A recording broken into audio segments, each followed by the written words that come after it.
ખબર ગુજરાતમાં જૂનાગઢથી મહત્વના સમાચાર સામે આવ્યા છે કે પોલીસ દ્વારા ગુજસી ડોગના લિસ્ટેડ બુટલેગર ધીરેન કારિયા વિરુદ્ધ કડક કાર્યવાહી શરૂ થઈ છે। શહેરના મુખ્ય ચોક અને રસ્તાઓ પર તેના પોસ્ટર લગાવી પોલીસે જનજાગૃતિ સાથે શોધખોળ તેજ કરી છે અને 2025માં નોંધાયેલા ગુજસી ડોગના ગુનાના મામલે તેના સાગરીતોને પોલીસ પહેલેથી જ જેલ હવાલે કરી ચૂકી છે। જ્યારે ફરાર ધીરેન કારિયા સામે બીએનએસએસ કલમ 84 અને 85 હેઠળ આગળની કાયદેસરની કાર્યવાહીની તૈયારી શરૂ થઈ છે। પોલીસ મુજબ તેની મિલકત જપ્ત કરવાની પ્રક્રિયા પણ હાથ ધરાશે અને માહિતી આપનારનું નામ સંપૂર્ણ ગુપ્ત રખાશે।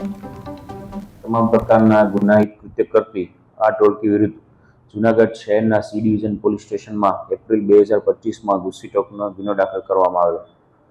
આ ટોળકીના અન્ય સાગરીતોને ધરપકડ કરી તેમના વિરુદ્ધ ચાર્જશીટ કરવામાં આવેલ, પરંતુ મુખ્ય આરોપી ધીરેન કારિયા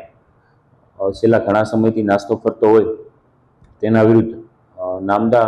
ગુસ્સી ટોક સ્પેશિયલ કોર્ટ રાજકોટમાં ભારતીય નાગરિક સુરક્ષા સંહિતાની કલમ 72 મુજબ રિપોર્ટ કરવામાં આવતા નામદાર કોર્ટ દ્વારા તેનું ધરપકડ વોરંટ જાહેર કરવામાં આવેલ। આમ છતાં પણ આ આરોપી મળી ન આવતા આગળના સ્ટેજે તેના વિરુદ્ધ બીએનએસએસની કલમ 82 મુજબ જે વોરંટ એટલે કે ફરારી જાહેરનામું છે એ ઇસ્યુ કરવામાં આવેલું છે। જે મુજબ છે એ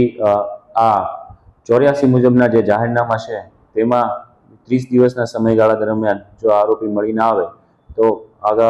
આગળના સ્ટેજે